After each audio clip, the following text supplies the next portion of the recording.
اپنی مصروفیات کے باوجود ہمارے یہاں تشریف لائے۔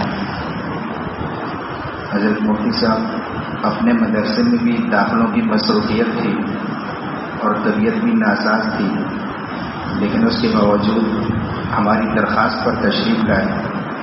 ہمیشہ ہم نے مفتی صاحب سے درخواست کی تو مفتی صاحب نے رد نہیں فرمایا، ہمیشہ ہماری سرپرستی فرماتے رہے، تو آج بھی تشریف لے کر آئے ہیں۔ میں اپنی طرف سے اور اہل محلہ کی طرف سے حضرت مفتی صاحب کا شکریہ ادا کرتا ہوں، اور آپ حضرات سے درخواست کرتا ہوں کہ آپ حضرات حضرت مفتی صاحب کی باتوں کو توجہ کے ساتھ اور غور کے ساتھ سنیں اور اس پر عمل بھی فرمائیں۔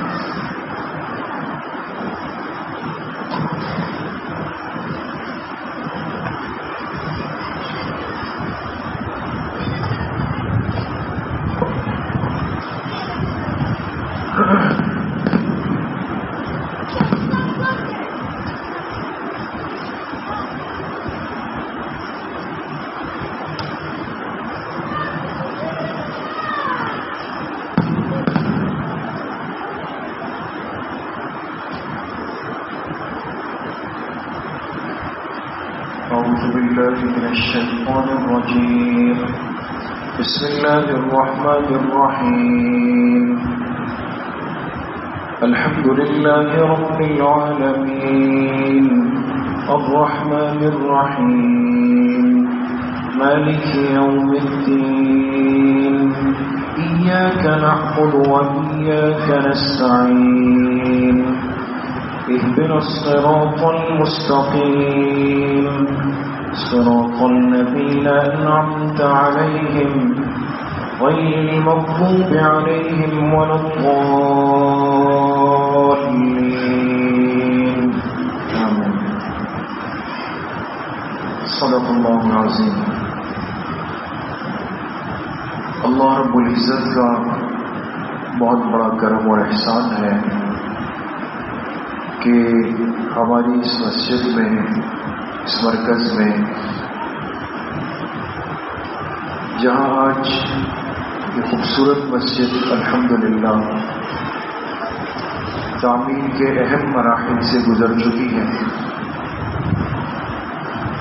وہیں اللہ پاک نے اس مسجد کو اعمال کے ذریعے سے، معمولات کے ذریعے سے، اپنے دین کے صحیح علم کے ذریعے سے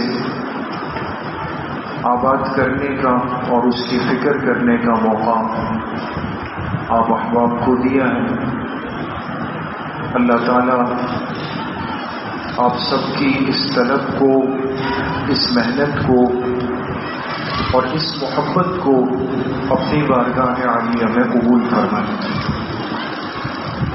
اور ساری زندگی، جتنی زندگی باقی ہے، اللہ پاک ہمیں اپنے گھر کے ماحول سے، مسجد سے، قرآن کے حلقوں سے، سنتوں کے سیکھنے کے حلقے سے، دعوت کے حلقوں سے، نیک لوگوں کی صحبت اور مجلس سے جڑ کر رہنے کی توفیق نصیب فرمائے۔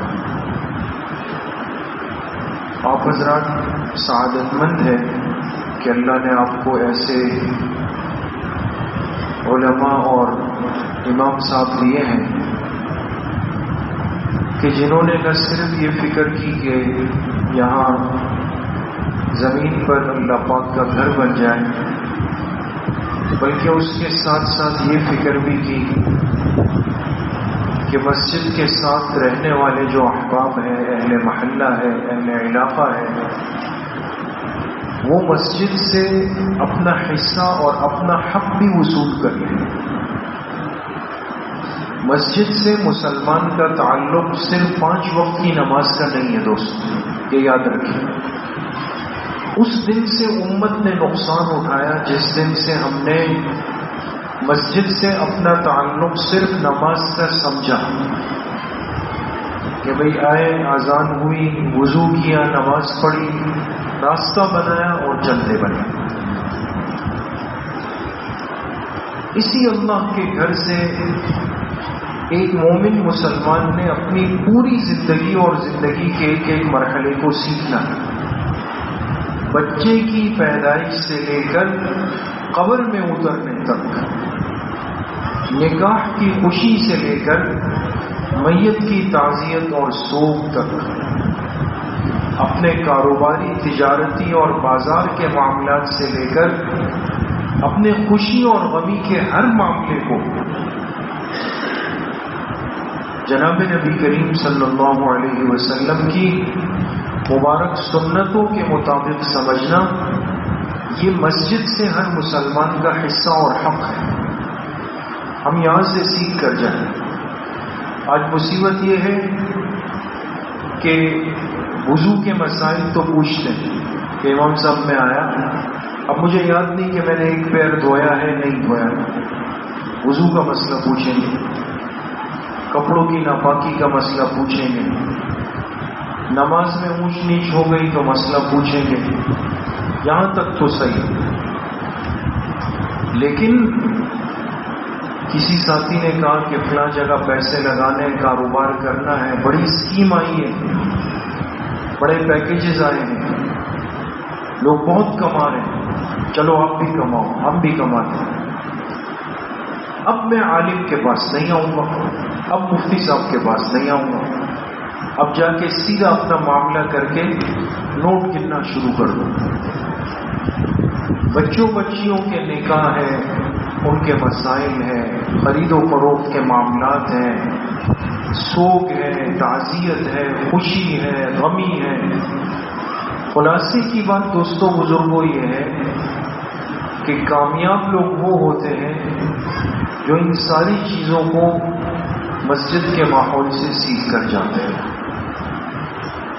تو یہ ایک خواب تھا، خواہش تھی، اور ہم دیکھنا چاہتے تھے کہ ہماری اس مسجد میں جب وہ وقت آئے کہ دین کے علم کے سیکھنے کے یہ حلقے بھی قائم ہو جائیں. تو الحمدللہ آج اس کی ابتدا ہو رہی ہے، اور یہ اب آپ ساتھیوں پر لازم ہے، آپ پر حق ہے کہ آپ ان مجلسوں سے، ان حلقوں سے جوڑ کر چلیں. امام صاحب کا حق تو اتنا ہے کہ وہ پاک صاف ہو کر نماز پڑھائیں، آداب کی رعایت رکھیں، پھر چلے جائیں. تو کوئی ان سے نہیں پوچھ سکتا کہ جی آپ نے درس کیوں نہیں کیا. لیکن میں ایک مسلمان ہونے کی حیثیت سے خود محتاج ہوں، خود طلبگار ہوں. مجھے قرآن سننا بھی ہے، پڑھنا بھی ہے، سیکھنا بھی ہے، سمجھنا بھی ہے. اور پھر قرآن کریم کو سمجھنے کے لیے اللہ رب العزت نے اس امت کو جو ترتیب دی وہ احادیث مبارکہ کی. جناب نبی کریم صلی اللہ علیہ وسلم کی زبان مبارک سے جو ارشادات نکلتے ہیں ان کو احادیث کہا جاتا ہے. حدیث ایک مسلمان اس لیے پڑھتا ہے تاکہ اسے اللہ کا کلام صحیح طور پہ سمجھ آ جائے. اور پھر جو پیغمبر علیہ الصلوۃ والسلام کی احادیث ہے، آپ کے ارشادات ہیں، اس میں کیا کچھ علم کے موتی چھپے ہوئے ہیں، کتنے مسائل ہیں، کتنے دین کے احکامات ہیں، اس کے لیے ہمارے فقہاء نے مسائل لکھے. ایک ایک حدیث سے دسیوں مسائل نکالے جاتے ہیں. تو اس لیے مسجد میں قرآن سیکھنے کا حلقہ بھی ہو، حدیث کو سمجھنے کا حلقہ بھی ہو، دین کے ضروری اور بنیادی مسائل سمجھنے کا حلقہ بھی ہو. 3 چیزیں کم از کم ضروری ہیں. تو آج کی اس مجلس سے انشاءاللہ ان حضرات کے حکم سے آپ کی خوش نصیبی ہے، ہماری خوش نصیبی ہے کہ ان تینوں سلسلوں کا آغاز ہوگا. قرآن کریم کا باقاعدہ درس وہ ہفتے میں 2 دن، جمعے اور ہفتے کے دن عشاء کی نماز کے بعد. حدیث پاک کا درس ہفتے میں صرف 1 دن، کس دن؟ پیر کے دن، عشاء کی نماز کے بعد. مسائل کے سمجھنے کی مجلس ہفتے میں 1 دن، منگل کے دن عشاء کی نماز کے بعد. 4 دن رکھیں. اس لیے کہ کچھ معمولات ہمارے تبلیغ کی ترتیب کے ہوتے ہیں جو ہر مسجد میں چلتے ہیں. گشت کا دن ہوتا ہے، بیان کا دن ہوتا ہے، تو ہر دن ایک مومن کی زندگی کا مسجد کے ساتھ جڑا ہوا۔ تو آپ سب حضرات سے درخواست بھی ہوگی کہ اس نعمت کی قدر کریں گے اور ان دروس سے چاروں دن جو درس کا سلسلہ ہوگا اس سے مضبوط طریقے سے جوڑ کر چلیں گے نا انشاءاللہ۔ پابندی کے ساتھ بیٹھیں، آپ پر لازم ہے، اور دوسرے ساتھیوں کو تیار کریں، نوجوانوں کو تیار کر کے لائیں، خود بھی آئیں، اپنے بچوں کو بھی ساتھ لائیں، اور ان سے کہیں کہ بھئی آج عشاء کے بعد 15-20 منٹ کا درس ہوگا، بیٹھ کے سن کر جائیں گے گا، ٹھیک ہے انشاءاللہ۔ تو کچھ باتیں انشاءاللہ آج کے درس قرآن سے متعلق عرض کر دیتے ہیں، اس کے بعد حدیث مبارکہ پہ اور کچھ چند باتیں مسائل۔ قرآن کریم کی جو سب سے پہلی سورت ہے باعتبار کتابت کے یعنی لکھنے کے اعتبار سے وہ سب سے پہلی سورت کون سی ہے؟ سورۃ الفاتحہ۔ یہ مصحف کی ترتیب کہلاتی ہے۔ قرآن کریم کی دو ترتیبیں ہیں دوستوں، ایک ترتیب ہے مصحف کی، ایک ترتیب ہے نزول کی۔ آسان سی بات ہے، مشکل نہیں۔ ایک ترتیب یہ کہ جب قرآن اترنا شروع ہوا اور پہلی مرتبہ حضرت جبرائیل علیہ السلام تشریف لائے اور جناب نبی کریم صلی اللہ علیہ وسلم کے قلب مبارک پر وحی اتاری، تو آپ جانتے ہیں کہ کون سی آیتیں اتری؟ سورۃ العلق۔ اقرأ باسم ربک الذی خلق، خلق الانسان من علق، اقرأ وربک الاکرم الذی علم بالقلم علم الانسان ما لم یعلم۔ یہ پہلی وحی ہے، لیکن قرآن کریم میں آپ کو یہ سورت کہاں ملے گی؟ سب سے آخری پارے میں۔ بات سمجھ؟ اس لیے کہ یہ مصحف کی ترتیب الگ ہے، اور ایک ہے قرآن لکھا گیا، حضور علیہ السلام صحابہ سے فرماتے تھے اس کو یہاں لکھ دو، اس کو یہاں لکھ دو، اس کو یہاں لکھ دو، اس کو یہاں لکھ دو۔ پورا قرآن محفوظ ہے، لکھا گیا اسی ترتیب پر جو اللہ کے پاک پیغمبر علیہ السلام نے صحابہ سے فرمایا۔ کوئی تصور بھی نہیں کر سکتا نعوذ باللہ کہ قرآن کریم کے اندر کچھ اونچ نیچ کی گئی، یہ ایمانی زندگی میں تصور ہے۔ تو یہ سب سے پہلی صورت ہے باعتبار مصحف کے لکھنے کے اعتبار سے، ایک بات۔ دوسری بات یہ لکھا ہے کہ سورۃ الفاتحہ مکیہ۔ مکیہ کا مطلب یہ ہے کہ مکی صورت ہے۔ مکی صورت کا کیا مطلب؟ حضور علیہ السلام کی مبارک زندگی کے دو حصے ہیں، ایک حصہ کہلاتا ہے ہجرت سے پہلے کا، ایک حصہ کہلاتا ہے ہجرت کے بعد کا۔ بات سمجھ میں آ رہی؟ مشکل تو نہیں ہو رہی؟ ایک حصہ حضور کی مبارک زندگی کا ہے ہجرت سے پہلے، ایک حصہ ہے ہجرت کے بعد۔ جو ہجرت سے پہلے کی زندگی ہے وہ مکی کہلائے گی، جو ہجرت کے بعد کی زندگی ہے وہ مدنی کہلائے گی۔ سورہ فاتحہ مکی ہے تو مطلب یہ واضح ہو گیا کہ یہ ہجرت سے پہلے اتری یا بعد میں اتری؟ پہلے اتری۔ بات سمجھ لیں؟ اس لیے کہ مکی زندگی ہجرت سے پہلے کا حصہ ہے، تو ہجرت سے پہلے آپ علیہ السلام پر یہ مبارک سورت اتاری۔ تیسری بات یہ ہے کہ سورتوں کے جو نام ہیں، یہ سورۃ الفاتحہ ہے، آگے سورۃ البقرہ ہے، آگے سورہ آل عمران ہے، آگے سورۃ النساء ہے، آگے سورۃ المائدہ ہے، سورہ انعام، سورہ اعراف الی آخر۔ یہ جتنے نام ہیں دوستو یہ بھی حضور علیہ السلام کے ارشاد فرمودہ ہے، ایسا نہیں ہے کہ بعد کے لوگوں نے اپنی طرف سے یہ نام سوچ کر کے رکھے۔ تو اس سورت کا نام کیا رکھا گیا؟ سورۃ الفاتحہ۔ اور بھی نام ہے لیکن یہ سب سے مشہور نام ہے۔ اب سورت کا جو نام ہوتا ہے وہ اتفاقی نہیں ہوتا، اس میں کوئی نہ کوئی وجہ ہوتی ہے۔ فاتحہ کا لفظ فاتح سے ہے، جس کے معنی ہے ابتدا کرنا۔ اس لیے آپ نے دیکھا ہوگا کوئی ساتھی کہیں گے بھائی شام کو ساتھی آئے، میری دکان کا افتتاح ہے، کہتے ہیں افتتاحی دعا۔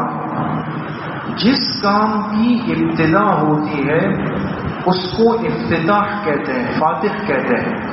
قرآن کی ابتدا ہو رہی تھی تو جس سورت سے قرآن کی ابتدا ہوئی اس سورت کا نام کیا ہوا؟ سورۃ الفاتحہ ہوا، کہ اس سورت سے قرآن کریم کا آغاز ہو رہا ہے۔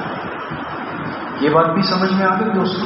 اچھا، اگلی بات یہ ہے کہ ایک چیز ذہن میں رکھیں کہ سمجھدار انسان دنیا میں جو ہوتا ہے اس کی باتوں میں جوڑ ہوتا ہے، ربط، تسلسل۔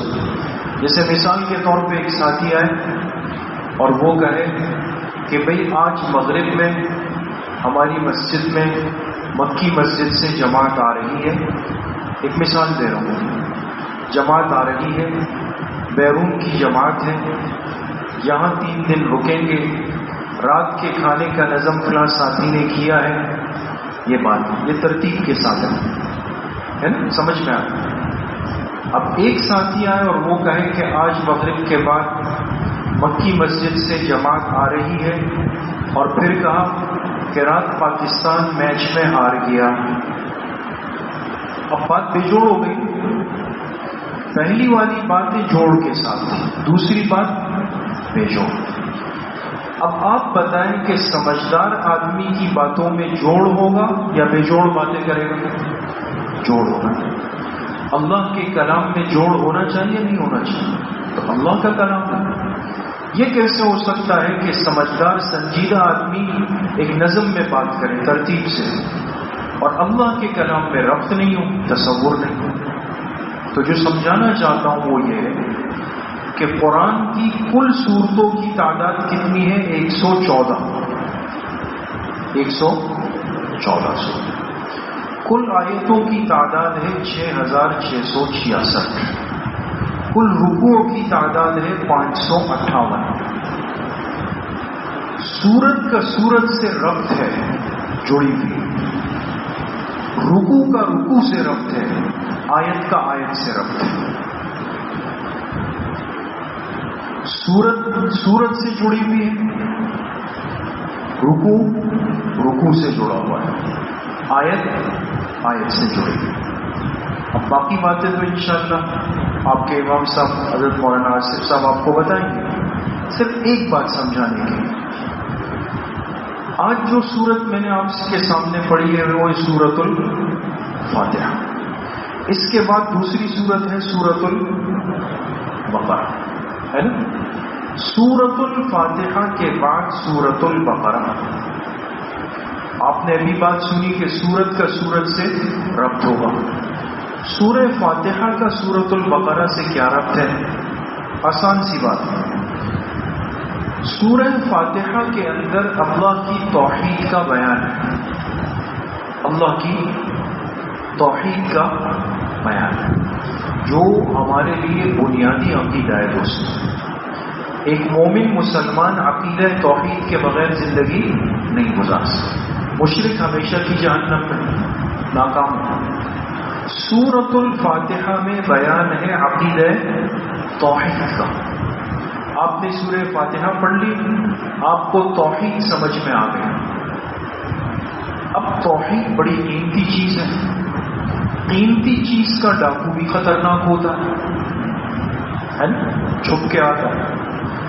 جو چیز توحید کو نقصان پہنچا سکتی تھی یا جس ذریعے سے توحید کو دنیا میں نقصان پہنچانے کی کوشش کی گئی، اللہ پاک نے اس امت کو وہ چیزیں سمجھائی۔ سورہ فاتحہ میں توحید کا بیان ہوا۔ پھر سورۃ البقرہ، بقرہ کہا جاتا ہے کس کو؟ گائے کو، اس لیے کہ ایسے لوگ دنیا میں پیدا ہوئے جو گائے کی پرستش کرتے تھے، گائے کو اپنا معبود بناتے تھے۔ توحید میں اللہ کو معبود بنایا گیا ہے، اور جو بندہ اللہ کو چھوڑ کر گائیں، گدھے، گھوڑے، سورج، چاند، درخت، لکڑی، پتھر، قبر وہاں چلا جائے تو یہ توحید کے مقابلے میں آ رہا ہے۔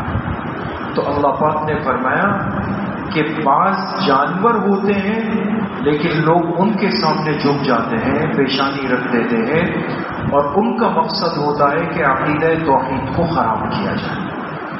تو سورہ فاتحہ میں عقیدہ توحید، سورۃ البقرہ میں توحید کو پہنچانے والی ایک چیز، کبھی شرک جانور کے ذریعے سے ہوگا۔ پھر فرمائے سورہ آل عمران میں بزرگوں کا تذکرہ ہے، لوگ اللہ کو چھوڑ کر بزرگوں کی قبروں پہ سجدے کریں گے، وہ بھی شرک ہوگا۔ پھر سورۃ النساء آئی، اللہ پاک نے سمجھایا کبھی شرک جانور سے، کبھی بزرگوں کی قبروں سے، کبھی نساء عورتوں کا فتنہ آئے گا، عورتوں کا فتنہ عقیدہ توحید کو نقصان پہنچائے گا۔ پھر سورۃ المائدہ آئی، مائدہ دسترخوان کو کہا جاتا ہے، کبھی توحید کو جانور نقصان پہنچائے گا، کبھی بزرگوں کی قبروں کے ذریعے سے ہوگا، کبھی عورتوں کے فتنے کے ذریعے سے ہوگا، کبھی دسترخوان یعنی پیٹ کا فتنہ ہے۔ لوگ پیٹ پرستی کی وجہ سے اللہ کی ذات کو چھوڑ کر مخلوق کے دروازے پہ چلتے ہیں۔ دیکھیں کتنا ایک تسلسل ہے، اور یہ تو میں نے 4 صورتیں عرض کی، آپ سورۃ الناس تک چلے گئے، بات سمجھیں تو قرآن کتنا خوبصورت ہے، اللہ کا کلام ہے، آپ کو ایک ایک چیز سمجھ کے اندر آ جائے۔ میں ترجمہ کر لیتا ہوں۔ الحمدللہ رب العالمین، تمام تعریفیں خاص ہے اس اللہ کے لیے جو تمام جہانوں کا پالنے والا ہے۔ الرحمن الرحیم، نہایت مہربان، بہت ہی رحم کرنے والا ہے۔ مالک یوم الدین، جو مالک ہے بدلے یعنی قیامت کے دن کا۔ ایاک نعبد و ایاک نستعین، اے اللہ ہم آپ ہی کی عبادت کرتے ہیں، اور اے اللہ ہم آپ ہی سے مدد مانگتے ہیں۔ اهدنا الصراط المستقیم، ہماری رہنمائی فرما دیجیے سیدھے راستے کی۔ صراط الذین، یعنی وہ راستہ، الذین انعمت علیہم، جن لوگوں پر آپ نے انعام فرمایا، غیر المغضوب علیہم ولا الضالین، نہ کہ ان لوگوں کا راستہ جن پر آپ کا غضب اترا، اس سے مراد یہودی ہے، اور نہ ان لوگوں کا راستہ جو گمراہ ہوئے، اس سے مراد عیسیٰ ہے۔ یہ سورۃ الفاتحہ کا ترجمہ ہے۔ باتیں تو خیر بہت ساری ہیں، لیکن جو باتیں ذہن میں تھی اور عرض کر سکتے تھے وہ میں نے آپ سے عرض کر دی۔ انشاءاللہ حضرات کے درس قرآن کریم کا یہ سلسلہ ترتیب کے ساتھ چلتا رہے گا، اور یقین کریں آپ جڑ کر رہیں گے تو آپ کو اپنی ایمانی زندگی کی حلاوت محسوس ہوگی، ٹھیک ہے نا انشاءاللہ۔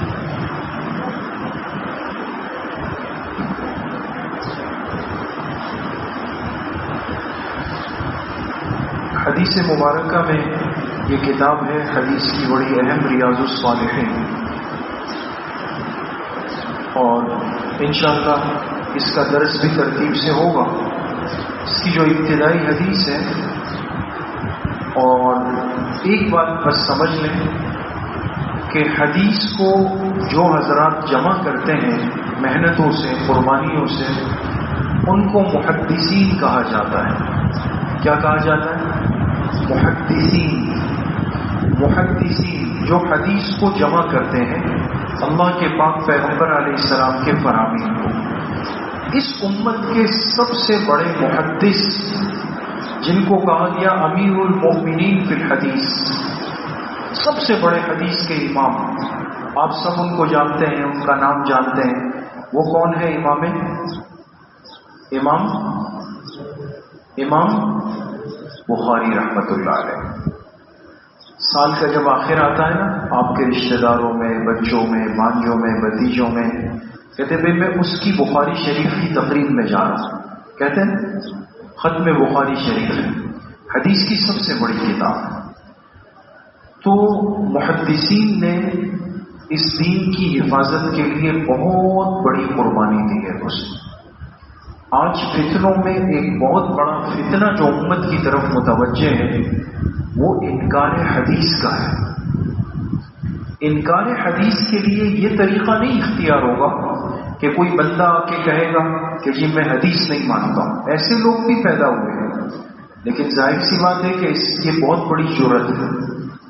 لوگ جذباتی ہوتے ہیں، کوئی آ کے اگر کہے نعوذ باللہ میں حدیث نہیں مانتا ہوں تو 10 بندے اس کا گریبان پکڑ لیں۔ فتنہ پرور لوگ اس کو جانتے ہیں کہ اپنی جان بھی بچانی ہے، اپنا کام بھی کرنا ہے، تو اس کے لیے وہ داؤ بدل دیتے ہیں۔ طریقہ کیا ہوتا ہے کہ انکار حدیث بشکل تشویش، انکار حدیث بشکل دل دماغ میں شک اور شبہات ڈالیں۔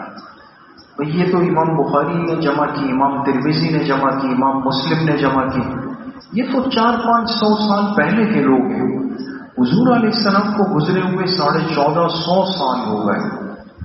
اس 800-900 سال کا جو درمیان میں گیپ ہے، وقفہ ہے، پتہ نہیں کیا کچھ ہوا ہوگا، کیا کچھ کسی نے کیا ہوگا۔ اب ایک نوجوان ذہن ہے جو ہماری کالج یونیورسٹی کے نوجوان بچے بچیاں ہیں، ان کو خراب کرنا زیادہ آسان ہو جاتا ہے، اس لیے کہ وہ زیادہ ماحول سے نہیں جوڑتے، یہ فتنے ان کو اچک لیتے ہیں۔ تو طرح طرح کے لوگ آتے ہیں، ظاہری حلیہ دین کا بنایا ہوا، عمامہ پہنا ہوا، خطبہ پڑھیں گے، قرآن کی آیات پڑھیں گے، کتابیں رکھی ہوئی ہوں گی، لیکن اندر زہر بھرا ہوا، ایمان کے ڈاکو ہوں گے۔ اس لیے جس طرح اس امت کے لیے قرآن پر ایمان رکھنا فرض ہے، پیغمبر علیہ السلام کی احادیث مبارکہ پر ایمان رکھنا بھی فرض ہے۔ حدیث ضروری ہے، اس کے بغیر انسان نہیں چل سکتے۔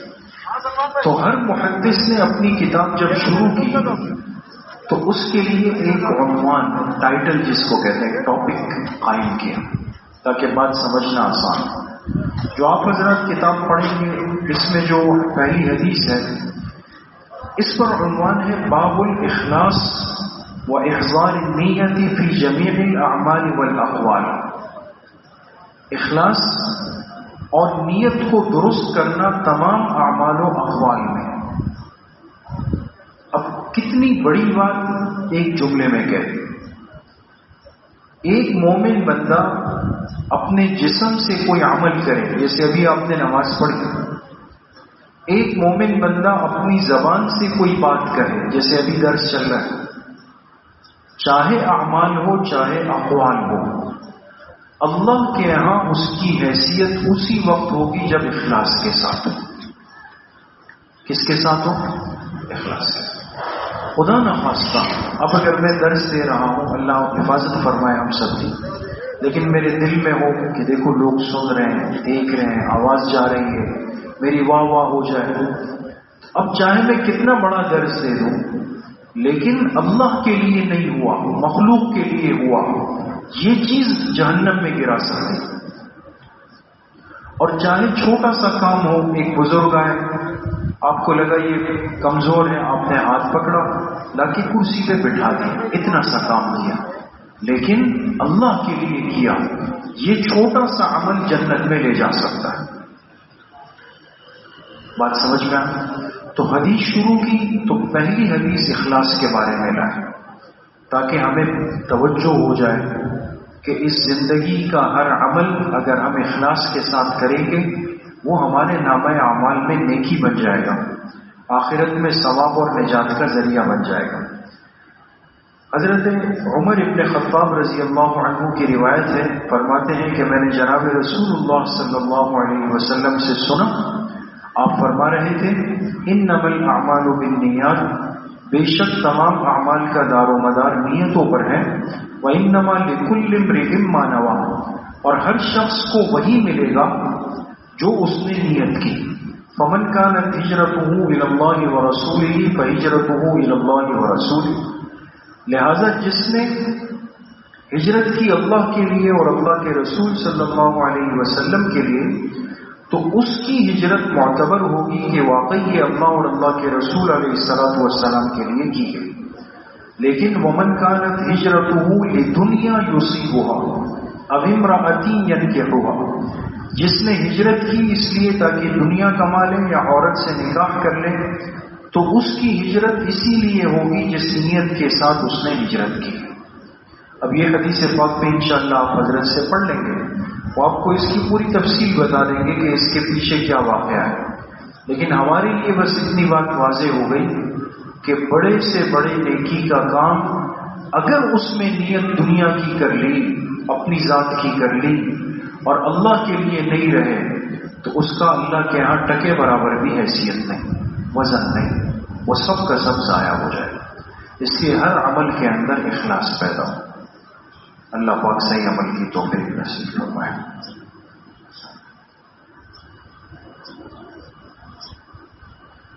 اور یہ انشاءاللہ آخری اور تیسری کتاب جو آپ حضرات پڑھیں گے وہ تسہیل بہشتی زیور ہے، جو مسائل سے متعلق ہے۔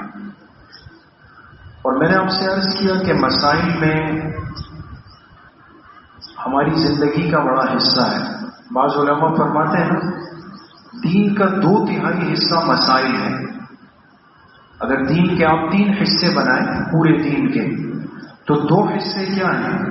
مسائل۔ ایک حصہ فضائل کا ہے۔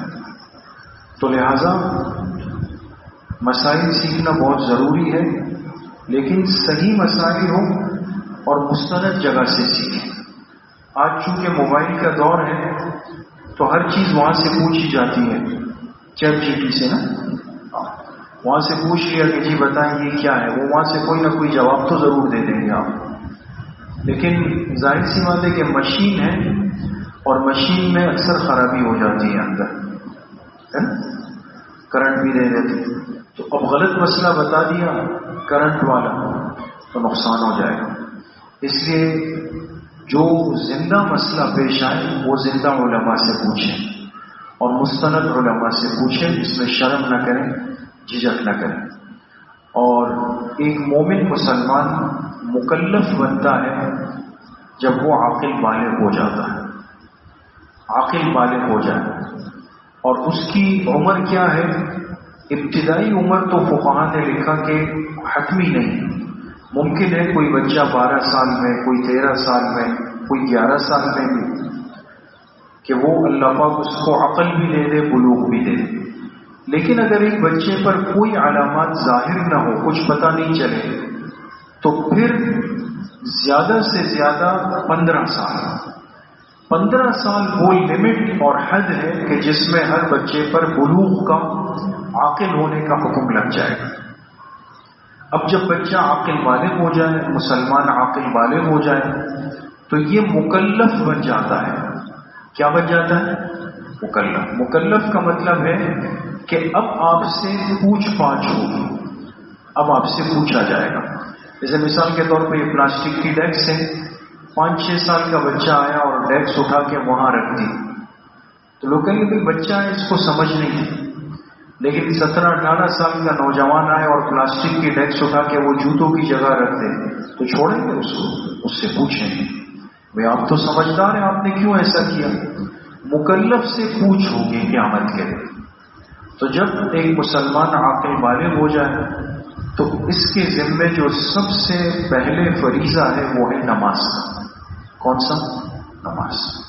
اور نماز کے لیے اللہ نے شرط قرار دیا طہارت، یعنی پاکی کو۔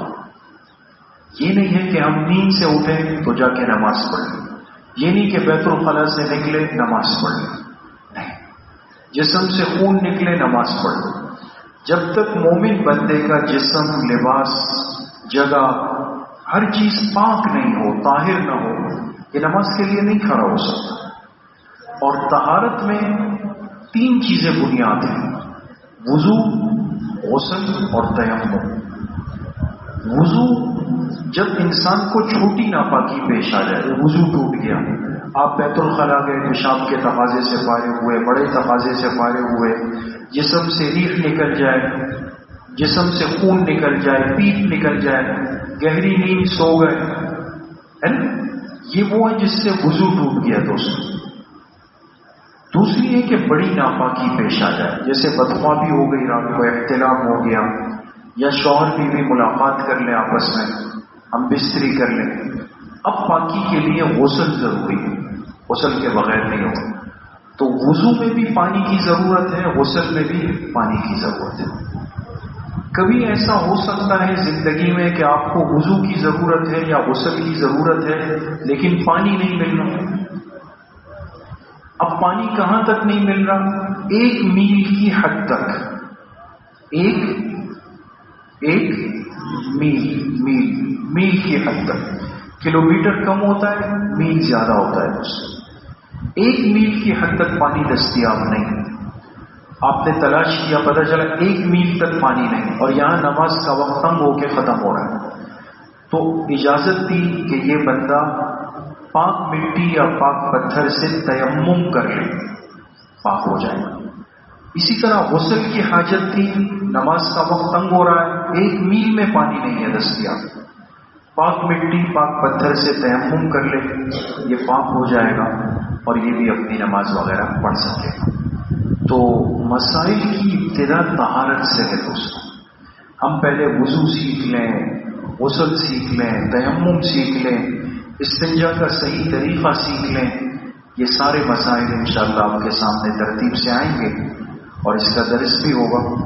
اللہ پاک ہمارے اس مبارک سلسلے کو برکتوں کے ساتھ جاری و ساری فرمائیں اور ہم سب کو اس سے خوب استفادے کی، ہمارے بچوں کو، ہمارے نوجوانوں کو، اہل علاقہ کو ان حلقوں سے جوڑنے کی توفیق اللہ ہم سب کو نصیب فرمائے۔